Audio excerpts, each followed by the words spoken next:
So it says in verse 1, "Now when Festus had come to the province, after 3 days he went up from Caesarea to Jerusalem. Then the high priest and the chief men of the Jews informed him against Paul, and they petitioned him, asking a favor against him that he would summon him to Jerusalem while they lay in ambush along the road to kill him." So Festus was a new governor. Felix, who was the previous governor, he was a pretty corrupt guy. He wasn't a very good governor. He was a very good politician. And Felix, I learned, was actually married to Herod Agrippa's sister, I think it was. And so, and you eventually learn that politics and family shouldn't mix. And it's because when we get to when Herod comes in, shows up again, you're going to learn that family and politics were very involved with each other in a very messed up way. And so Felix, who was the previous governor, was married to Herod's sister, and so there was some obviously corruption there, family corruption going on there. But Felix didn't really care about justice. He dragged his feet. So here comes Festus, and Festus if you were to say like, "Hey man, this is an honest politician," Festus is probably the closest thing you're going to get to one. Because Festus genuinely did want to do a good job as a Roman governor. And as you read the text, you can see that he's dealing with this political problem where he understands that Paul is innocent, but he also understands that if he lets Paul go, Jerusalem's going to burn because of these guys who want to kill him. And so he's coming in and he's just doing the rounds. He's going to the important cities. The Romans, they ruled from Caesarea, but Jerusalem was the important city of the region, right? And so he's kind of going around and starting his tenure with good diplomacy. He wants to meet who are the movers and shakers. He wants to meet who are the political and religious leaders. He wants to know where everybody stands. And so when he goes to Jerusalem, remember, this is 2 years. It's been 2 years since chapter 24. Paul has been under Roman house arrest. He's been taken care of. He's been safe, but he's been under house arrest for 2 years. Here comes Festus. He goes in, and there's a new high priest. I believe the new high priest was called Joshua. The previous high priest had died. And so there's this new high priest. And what is their ambition? They still want to kill Paul. These guys can hold grudges. 2 years. The guy's been in prison for 2 years. And for 2 years, all you've been doing is thinking how you're going to kill him. I mean, if that's not obsession, I don't know what is. But they've been working and waiting for 2 whole years. And like I said, history shows us that Felix was generally a good man who had to deal with politics and religion and how hard that makes life sometimes when those two things mix up and not for the better. But these guys, they're religion, right? These guys they're supposed to be religious, right? These are the religious leaders, the guardians of God's law. The ones who know the 10 Commandments so well, and for 2 years they've plotted murder. Well, isn't there a commandment that says, "You shall not murder"? Yet here it says that they're coming to, "Oh, Felix, hey, there's this, Festus, there's this guy called Paul. And, Felix never really finished his case, so could you bring him to Jerusalem and finish this trial that's been ongoing for 2 years? Because the court systems, we really just got to fix them up, Felix. We really got Festus. We really need these court systems to work quickly. Justice should be quick." And all of the time they're just planning. Festus doesn't know. He's new. He doesn't know who Paul is. He doesn't know the whole trauma that happened 2 years ago. He's trying to get to know the people. So when this situation comes, they know that if he sends Paul to Jerusalem, he's not going to send 200 armed guards like Felix did. They're always okay, well, hey, yeah, send a couple of guards with him, and they know that they can overtake him and murder Paul, and that's their plan. They're not saying that part of the plan. They're just hoping that Festus doesn't see through them. It says, "But Festus answered that Paul should be kept at Caesarea and that he himself was going there shortly. Therefore he said, 'Let those who have authority among you go down with me and accuse this man to see if there's any fault in him.'" Thankfully, Festus, he doesn't give in. See, he's a good Roman politician. He's a good governor. He's trying to at least do things by Roman law. And you couldn't just, though technically by Roman law, you could be tried in Caesarea or Jerusalem. He's like, well, I don't even know what this case is. So if he's over there, I'm going to go over there so you guys can come with me and we'll try him there till I figure this out, till I get the information. Festus was trying to do things by the book, by how Roman legality was supposed to work. Now, Festus doesn't know something else. He still doesn't know that Paul's a Roman citizen, meaning Paul had a little bit more rights than some of the guys who were trying to murder him.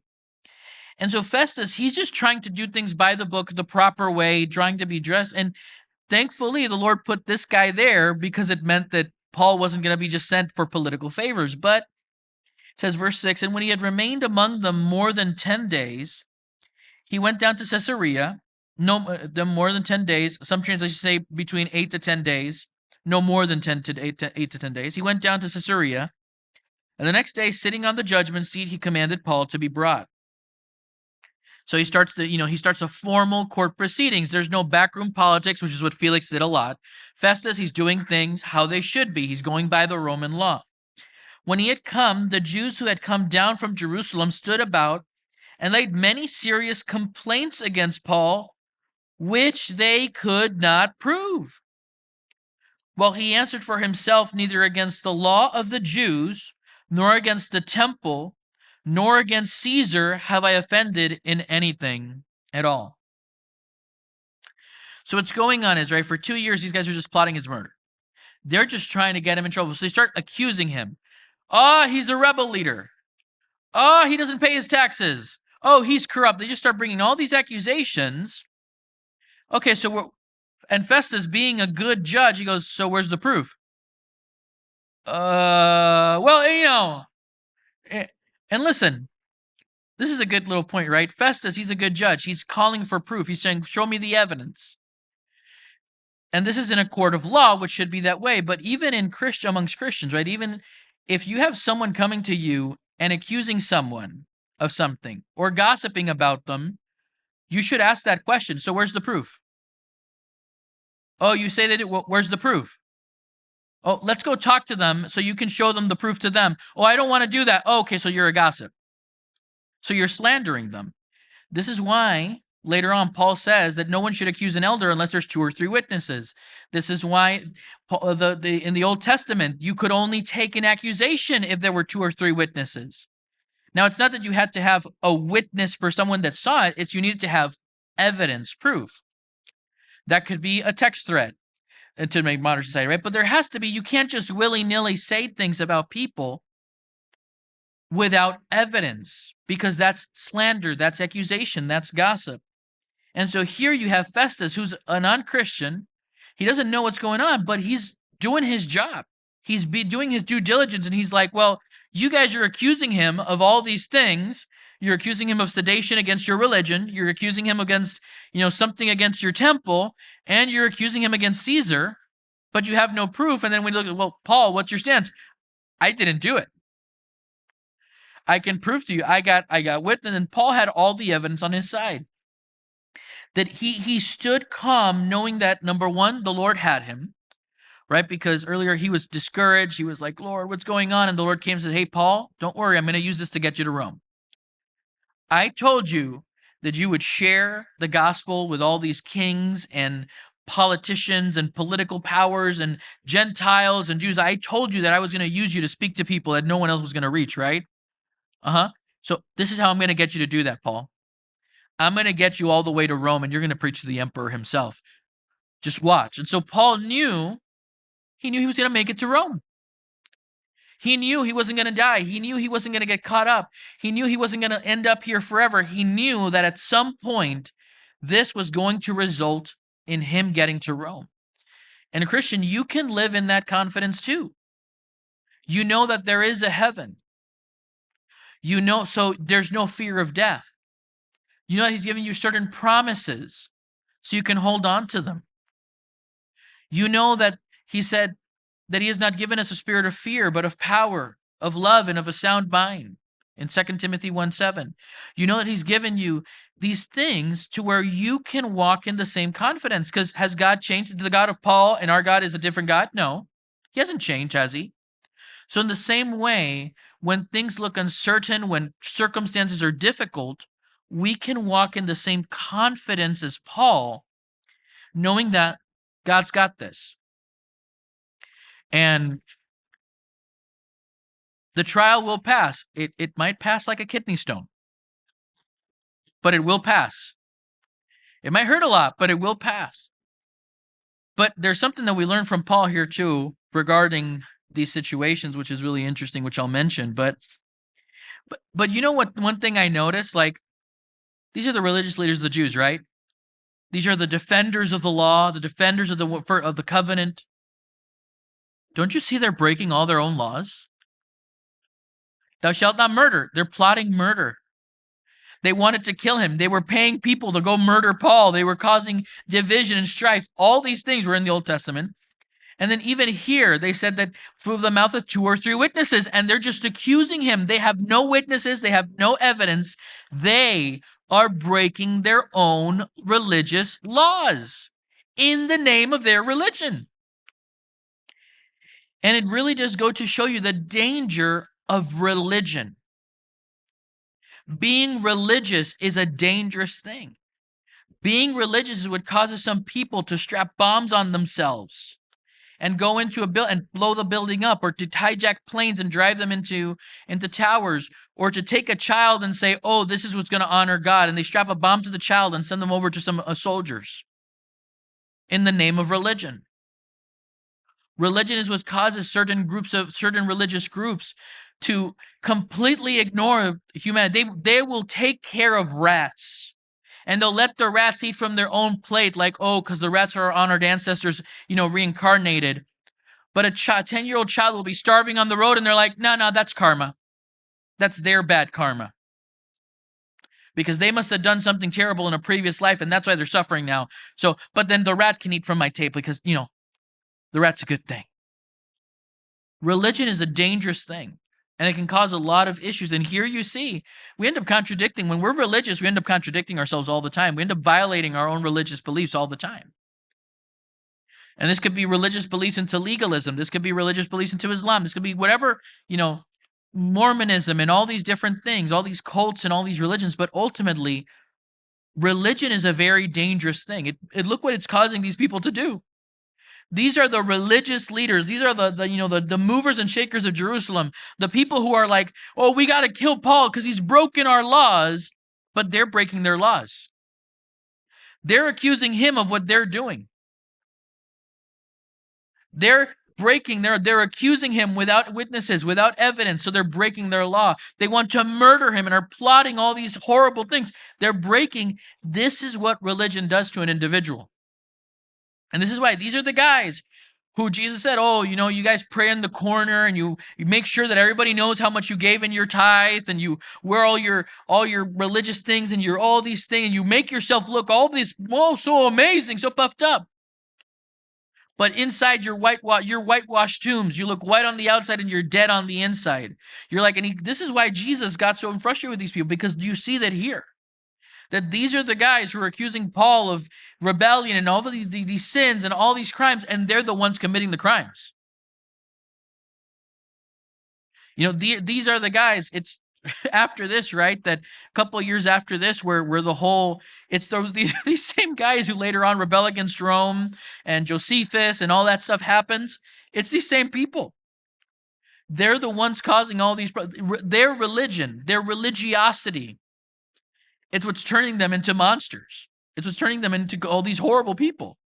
And they're breaking their own laws in the process, and they don't accept it.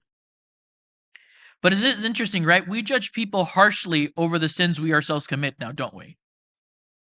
When we have a sin, it usually looks worse on somebody else. If I struggle with gossip, and I see another person gossiping, I'm like, oh, that person's such a terrible person. If I struggle with lust and I see another person that struggles with lust, my sin usually looks worse on somebody else. It's okay on me. It's bad, but it's not that bad. But on somebody else, it's really bad. And this is what these guys are doing. Now, Paul hasn't done anything. Paul's innocent, but they're projecting. They are the horrible people breaking all these laws and causing all these divisions, and they're accusing him of doing these things. And yet Paul, he's standing in his integrity. He's standing in his character. He knows the accusations are false. He knows, listen, if this is going to go through Roman court, you're not going to win. And he's standing also in faith and assurance that the Lord already told him he's going to make it to Rome. But Festus, wanting to do the Jews a favor, answered Paul and said, "Are you willing to go up to Jerusalem and there be judged before me concerning these things?" And here we go. Festus is a good politician. He's a good governor, but he still has to play the political game. And here he is. He's trying to play politics. Paul, at this point, Paul's not a prisoner. He's a political pawn. At this point, Paul is just a pawn on the chessboard of politics, and he's starting to get really tired of it. And they're using him, and this is a good warning to be careful with putting all your faith on politicians who label themselves Christians. Because how many political figures have we seen throughout the years who say, "Oh, I'm going to stand for the church," and then they were just using us as pawns to get the votes? So this is the thing we need to remember. This is the thing we have to keep in mind, that you got to be careful. Like, we can't put our trust in men. Now, we might get some good politicians every so often, some people that are at least decent at their job and they're at least honorable like Festus, but they still have to play a political game. They still have to get involved and do this chess game. And it's like 4D chess, and it's so difficult to get into. And you see there's so much corruption. I mean, I look at the news locally and it's like, I got to turn this off. It's like, listen, I know you're corrupt, but at least hide it a little bit. Like, I know you're going to do it anyway, but at least it's, not in broad daylight, man. So this is what's going on. So Festus, yes, he's trying to do good, but he's also knows, he's literally like, okay, something's wrong here. This guy's innocent. But Festus knows one thing. If he says, "Hey guys, you don't have an accusation, this guy's innocent, he can go free," he knows that the city's going to burn. That these Jewish religious people, they're going to riot and start burning down the cities and flipping over to getting, and go crazy. That doesn't sound familiar at all, now, does it? There's totally not certain religious group, because they are religious in a certain from a certain point of view, who, when they don't get their way, they start, flipping over cars and burning down things and torching businesses and, we got to fight the power, right? There's totally not that. That does never happens today, right? But Festus knows if he lets Paul go innocent, that's what's going to happen. And he just started his job. He doesn't want to get, Felix lost the job. He got the job. He knows if this, if on my first day on the job, I get a riot, if in my first 100 days, this city burns down, Caesar's not going to be happy with me. And so he's trying to give the Jews a bone. And he goes like, "Hey, Paul, seems like this situation is kind of confusing. Would you rather go to Jerusalem?" Now, Paul knows what they're trying to do. Paul knows what happens if he goes to Jerusalem. Paul knows, number one, he's not meant to go to Jerusalem. Paul knows he's meant to go to Rome. Secondly, Paul knows if he goes to Jerusalem, these guys are going to do everything in their power to put a bullet in his head, or a rock, or a spear, or a sword, whichever the equivalent would be in that time, right? So this is what he does in verse 10. So Paul said, "I stand at Caesar's judgment seat, where I ought to be judged. To the Jews I have done no wrong, as you very well know." So he's saying, Festus, you can already see I've done nothing wrong. These guys are full of it. They're just bringing all these. There's no truth to them. I've done no wrong. For if I am an offender or have committed anything deserving death, I do not object to dying. But if there is nothing in these things of which these men accuse me, no one can deliver me to them. I appeal to Caesar. Says, listen, if you can prove I've done something wrong, I'll take the death sentence. If you can prove I've done something wrong, I'll go to prison. If you can prove with evidence that I've done, then I'll own up to it. But you can't you? So I'm going to appeal under Caesar. Now, as a Roman citizen, Paul had this right. I appeal to Caesar. That meant that now the judgment, in a sense, it's like you went to, this is like, would be like a modern U.S. equivalent, right? You go to a court, the court's not going in favor, whether they rule a ruling, and you go, I'm going to appeal to the Supreme Court.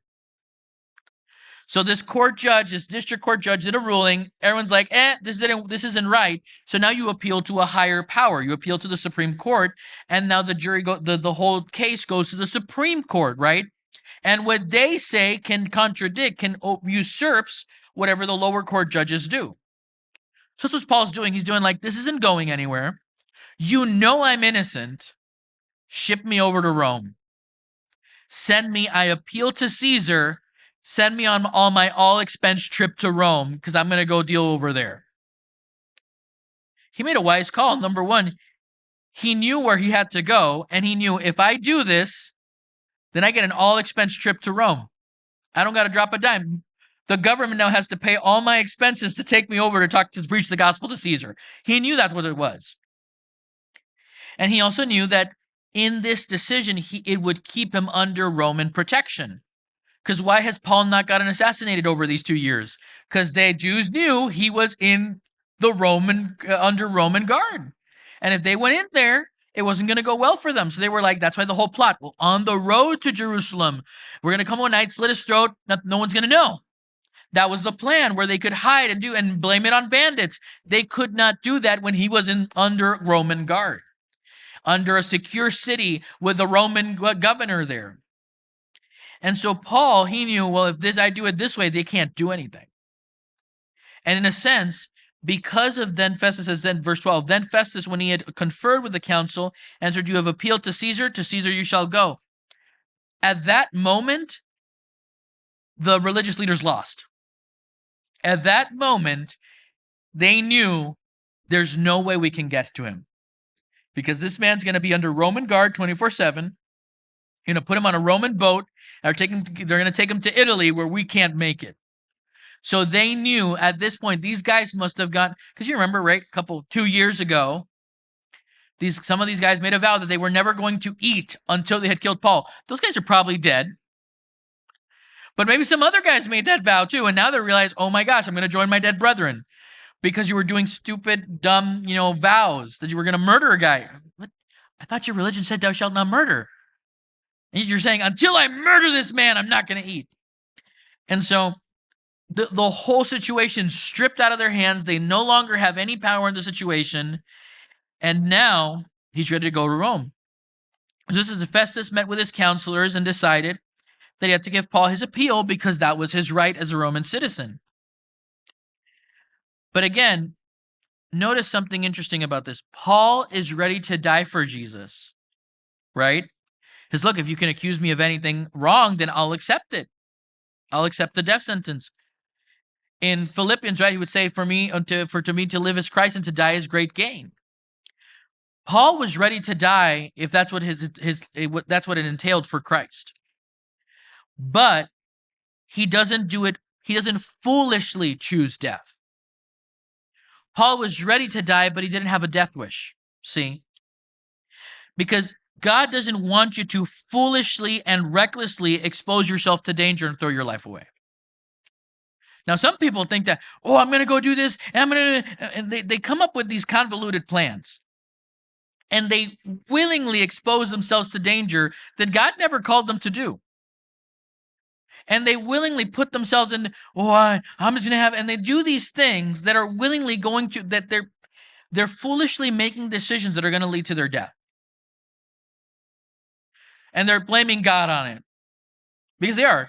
God called me to do this, or God told me I shouldn't do that, and then they're foolishly putting themselves in a position where they could have gotten the help.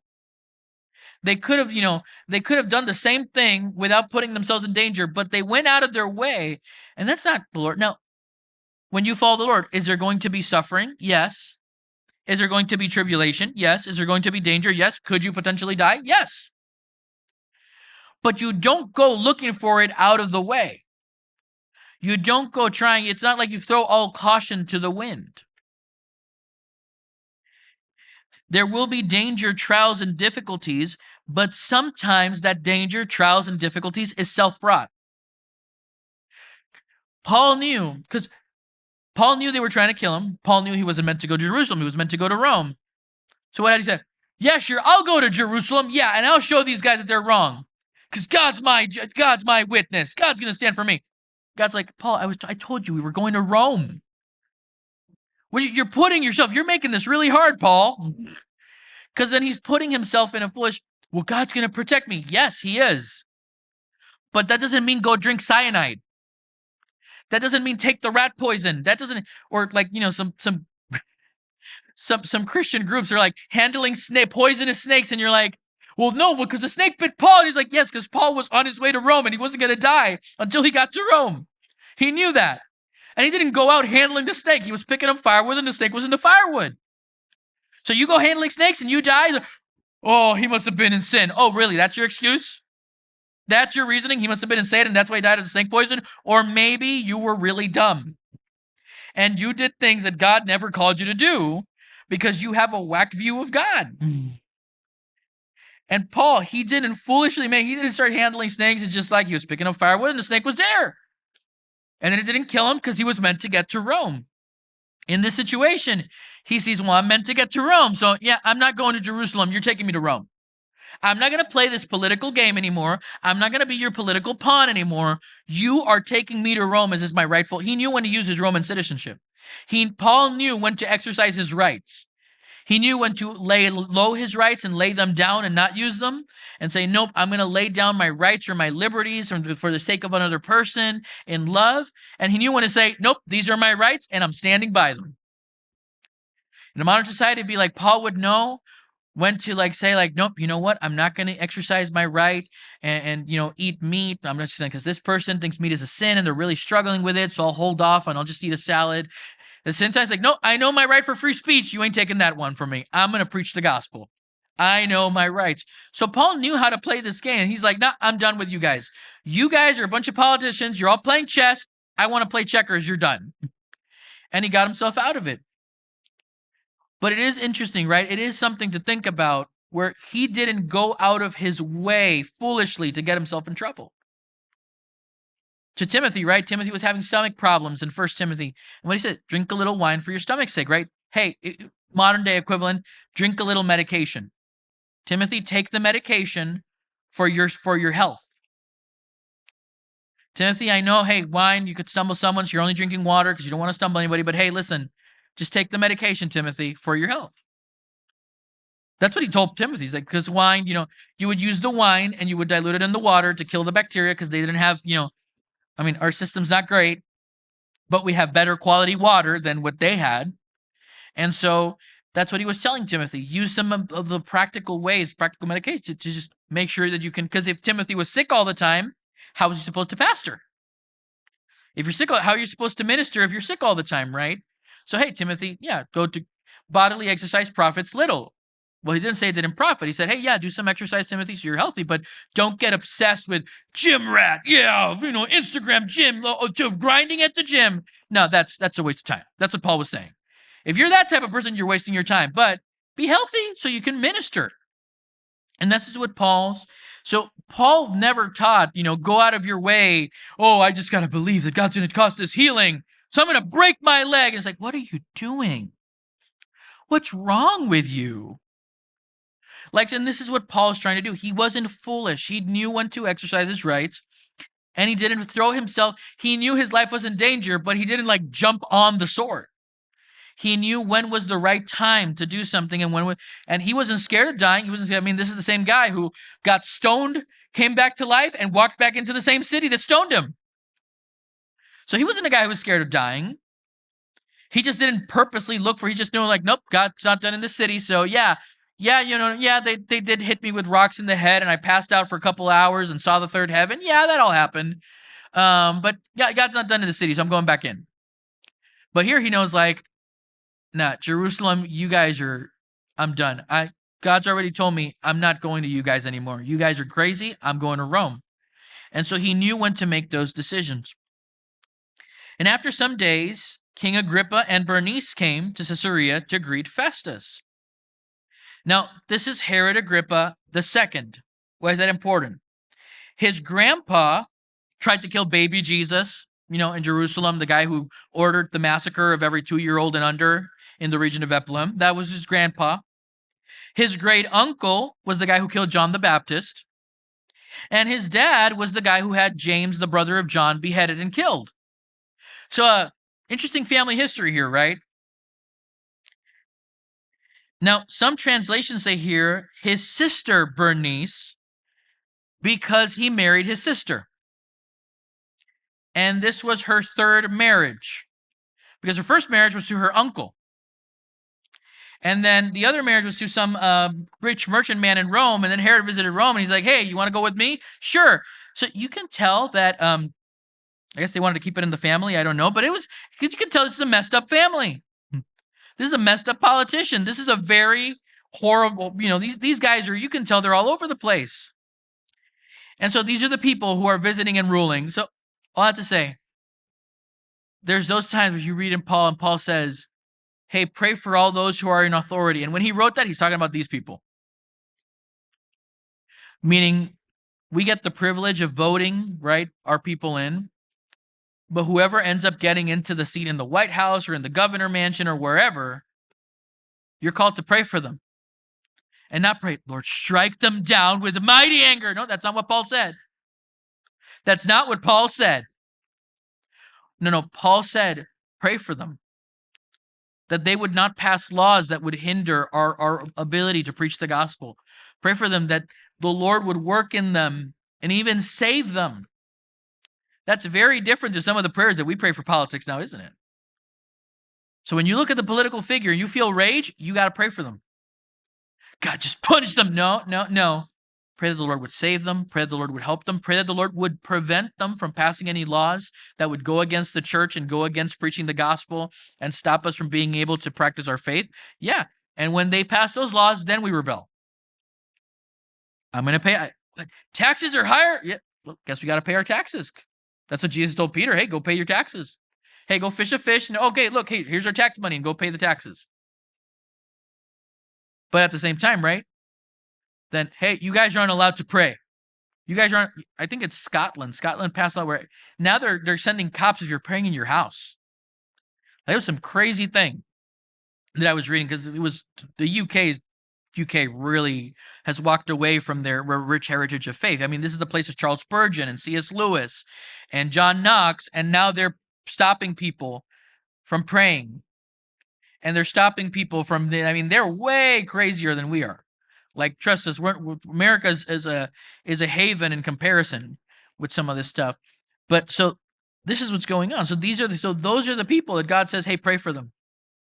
Pray that they'd let me work in their heart. Pray that I would prevent them from passing these laws against you. That's a very different prayer. But these are the people that are coming in.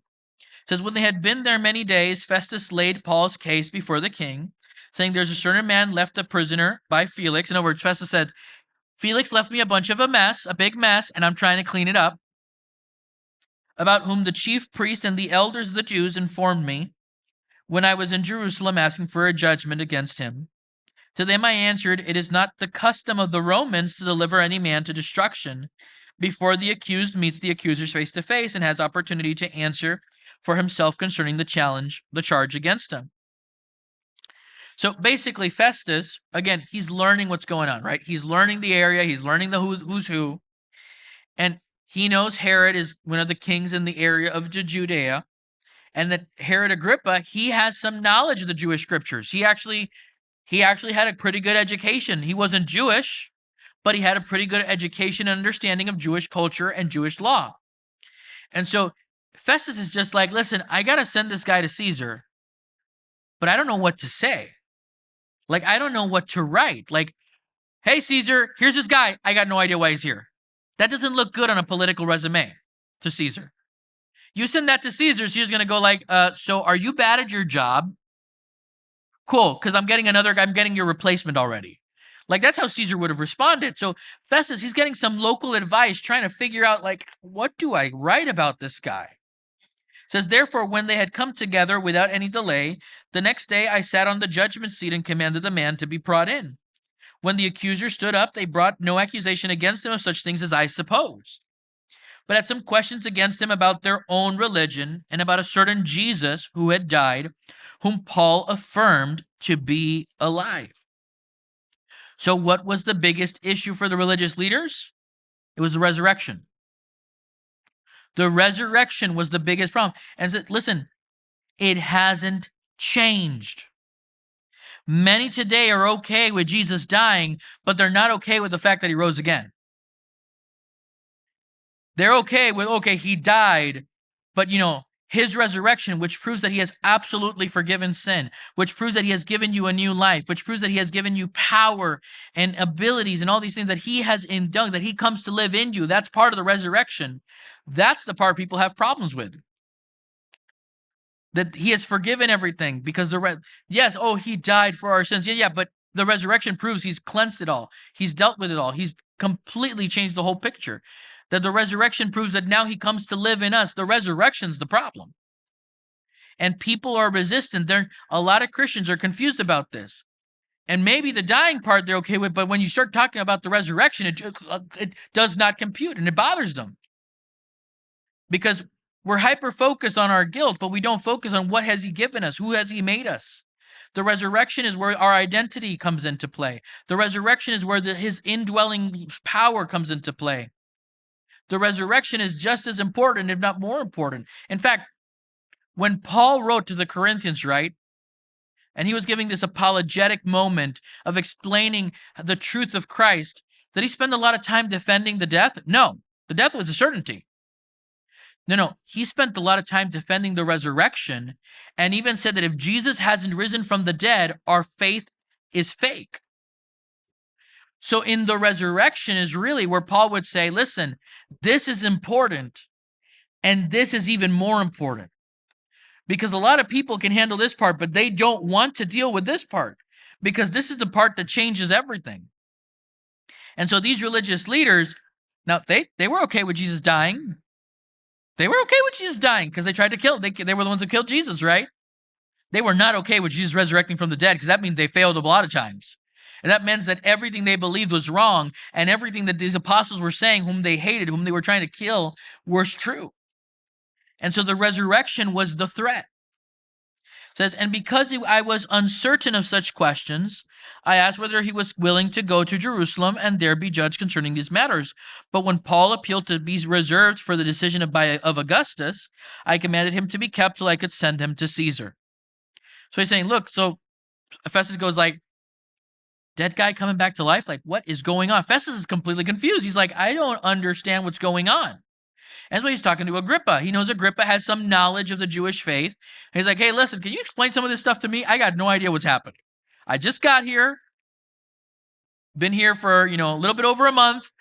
I don't understand what's wrong with these people.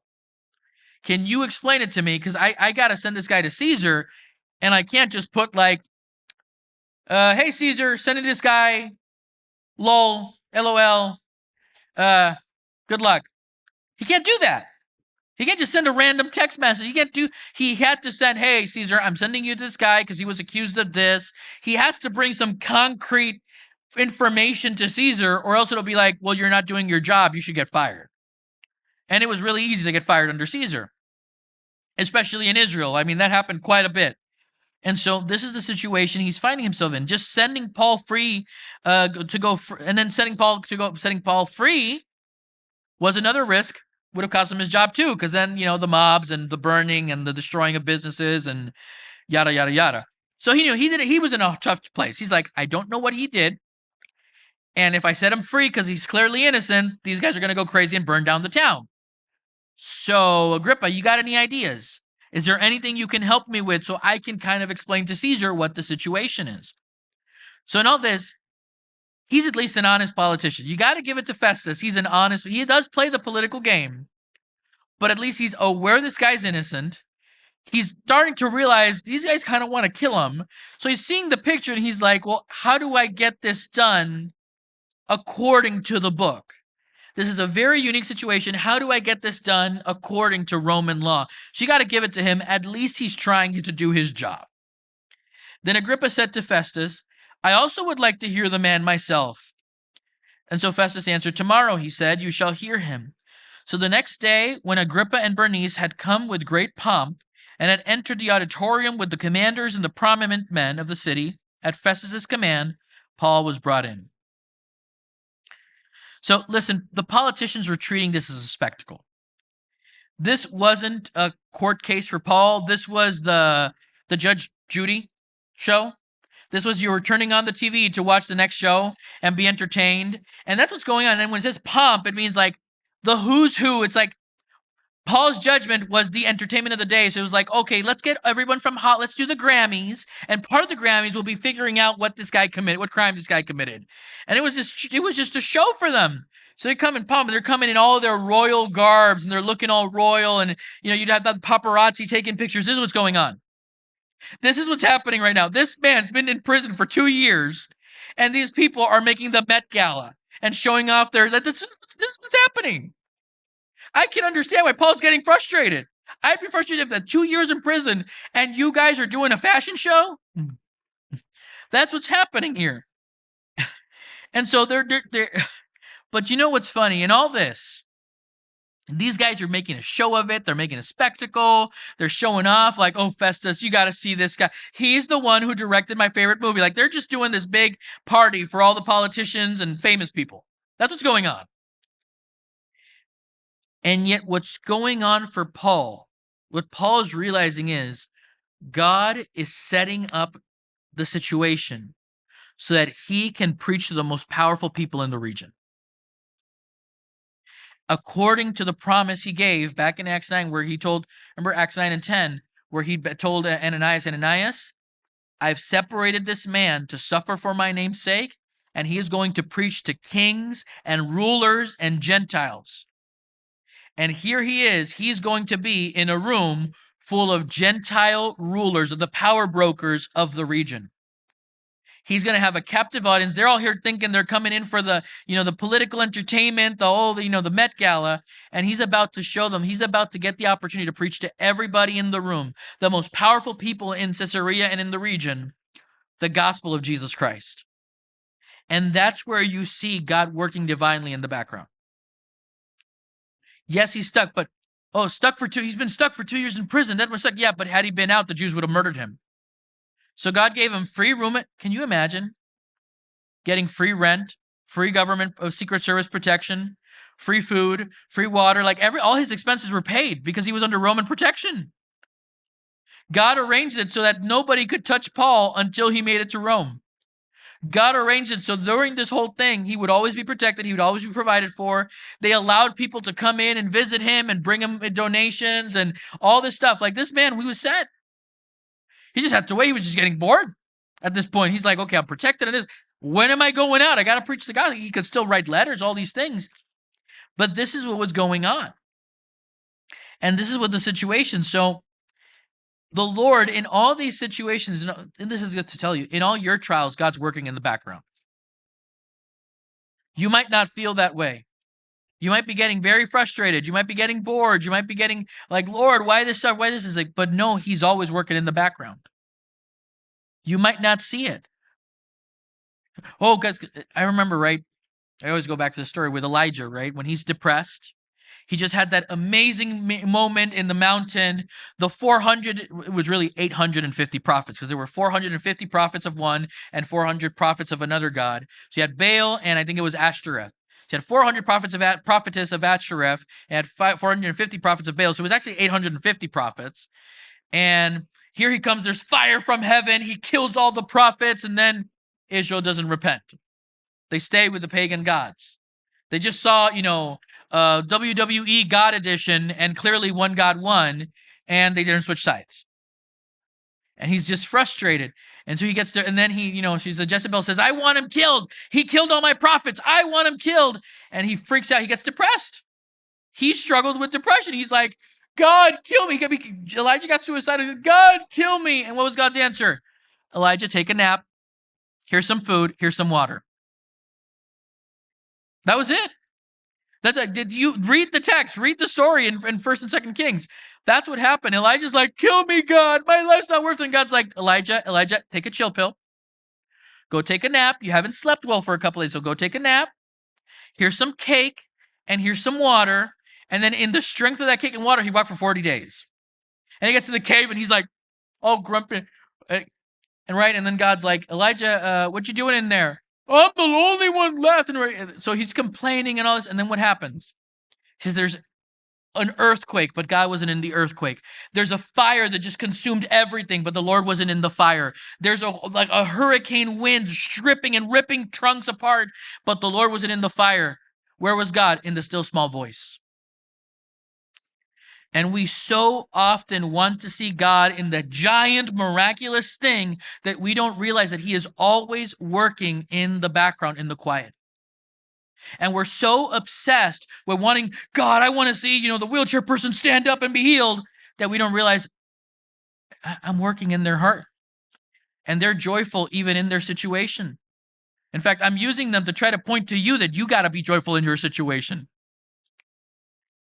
And we were so obsessed with the big things. This entire thing, Paul's been in prison, but look how the Lord used all things for the good of Jerusalem. He kept him from death. He protected him, gave him free room and board, had government CIA protection, and now sending him an all-expense trip to the capital city with Roman guards. Now, yes, we're going to read that on the trip. He got a shipwreck. He got bit by snakes. All this stuff happens. So yeah, even when God's in God's protection, suffering's going to happen. Trials are going to happen. But because the Lord was working in the background, he survived it all, right? He always made it. Did Paul make it to Rome? Absolutely. Did Paul get to preach to Caesar Nero? Yes. And in fact, if you study history, you realize something really interesting. When Nero began, he was actually a pretty decent emperor. And at some point, Nero became clearly demonically possessed. I mean, this guy kicked his first wife to death. At one point, he said he was the wife and this other man was the husband. And then he got a second wife and he beat these people. And then he was completely a maniac. But when you trace historically, when did Nero go from like a decent emperor to a maniac? You know what you find right in the middle of that transition? The trial of Paul the Apostle. Meaning he preached to Nero. Nero rejected the gospel and got demonically possessed and went crazy. But did Paul get to Rome? Yes. And then he got a couple more years after that. And then Nero got him, after crazy Nero, and that's when he writes 2 Timothy, right?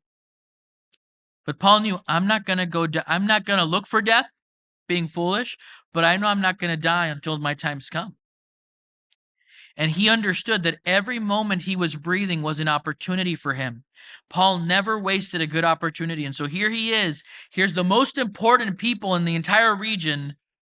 And they think they're doing, a Grammys award. And he knows he's about to preach the gospel because he has all ears. They think he's going to be their entertainment. He says, no. You've given me an audience. And I'm going to use it for every moment. And so he comes into this situation. And again, Agrippa knew some of the Jewish culture and religion, but again, remember how when Jesus was taken to Herod and Herod was like, do some magic tricks. Come on, Jesus, do some magic tricks. That's how he didn't learn anything. He learned nothing from his family lineage. He's seeing it as entertainment, just like everybody else in his family. It says verse 24, and Festus said, King Agrippa and all the men who are here present with us, you see this man about whom the whole assembly of the Jews petitioned me, both at Jerusalem and here, crying out that he was not fit to live any longer. But when I found that he had committed nothing deserving of death, and that he himself had appealed to Augustus, I decided to send him. I have nothing certain to write to my Lord concerning him. Therefore I have brought him out before you, and especially before you, King Agrippa, so that after the examination has taken place, I may have something to write. For it seems to me unreasonable to send a prisoner and not to specify the charges against him.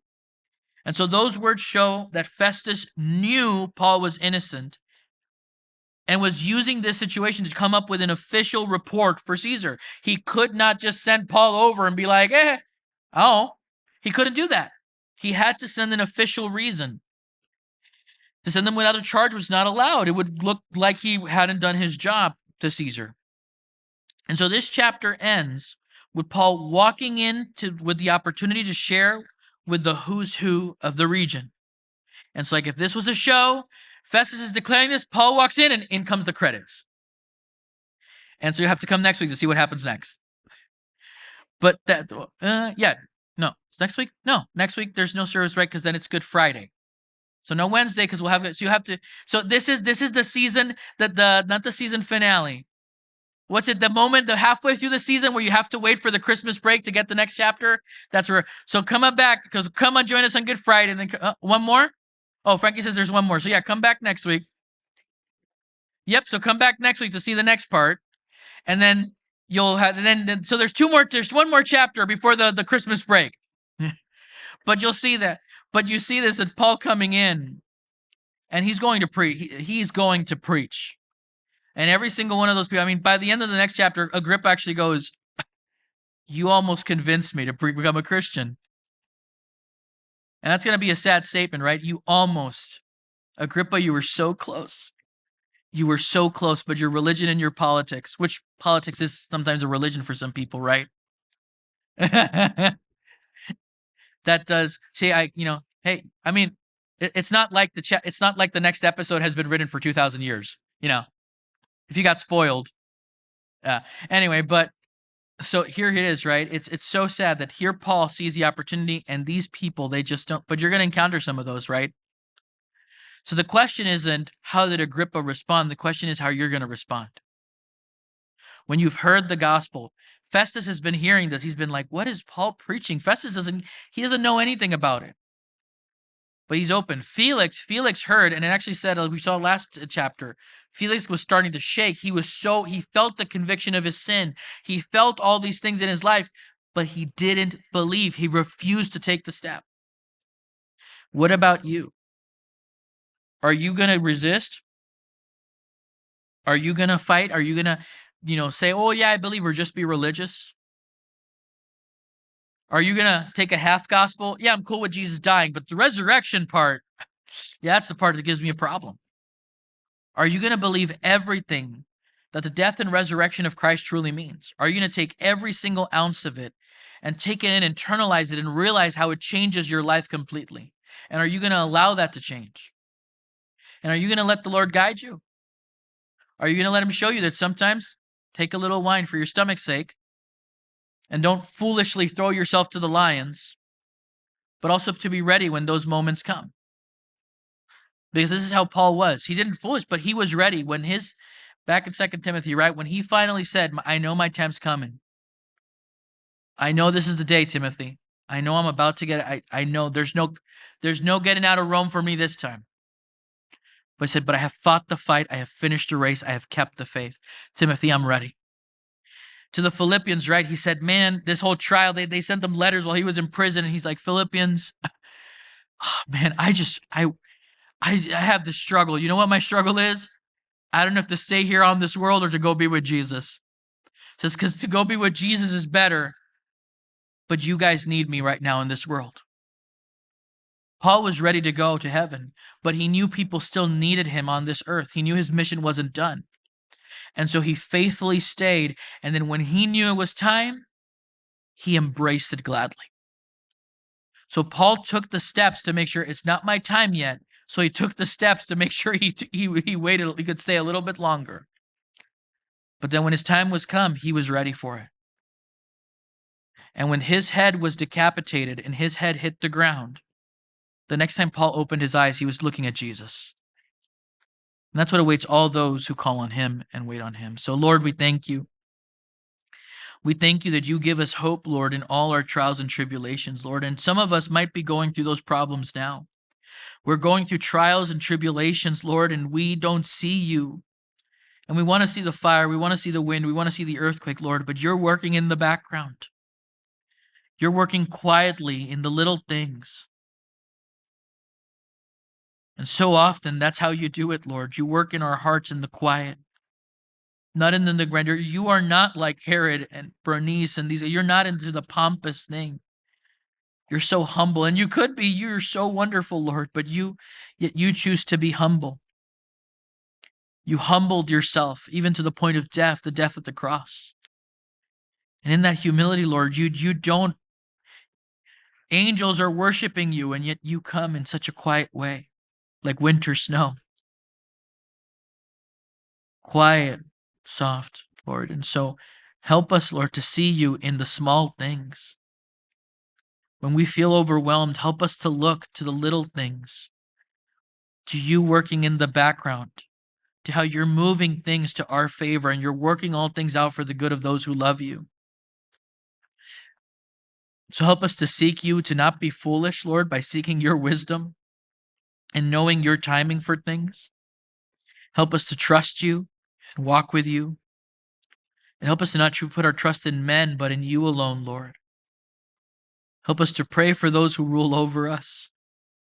But help us to really put our trust in you, not in those rulers.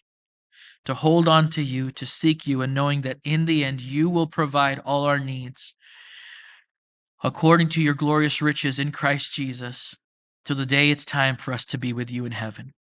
So encourage us, strengthen us, and help us to walk with you. In Jesus' name, amen.